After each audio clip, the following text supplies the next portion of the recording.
Yung simple but madaling maintindihan, di ba?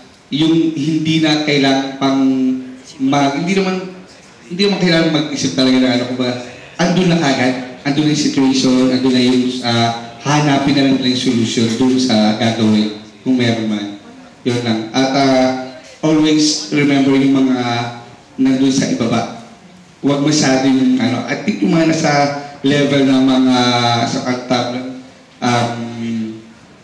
medyo may angat sa buhay nakakaintindi ng Tagalog ng ano yan Pero yung mga nandun sa ibaba, hindi nyo pwedeng itaas agad-agad yan Tama. So yun lang po yung aking ano, I think may sasuggest or I'm not so much of a techie, but I can imagine that a good app would be something that would harness and channel the inner pasaway in every young person. And when I speak of pasaway, I'm speaking of bold and creative, boldness and creativity among young people. And I think that power is inherent in every young person.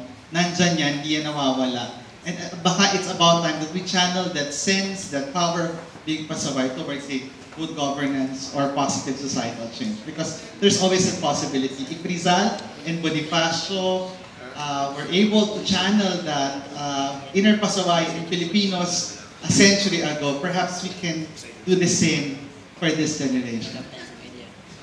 Per SKs and for those involved in the youth development councils or the bottom-up budgeting process, I think a good app would be, medyo kikilang pakinggan, pero a project management app that's more fun, that's more simple.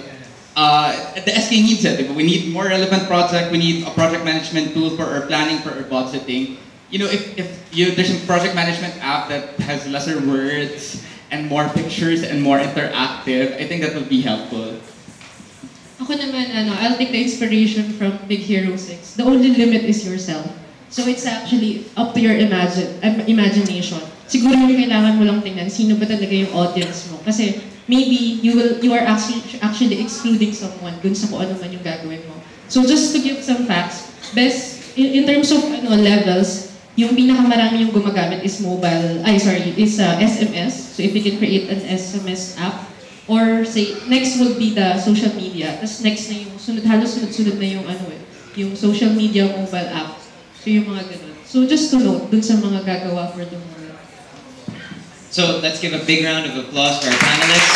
Thank you again.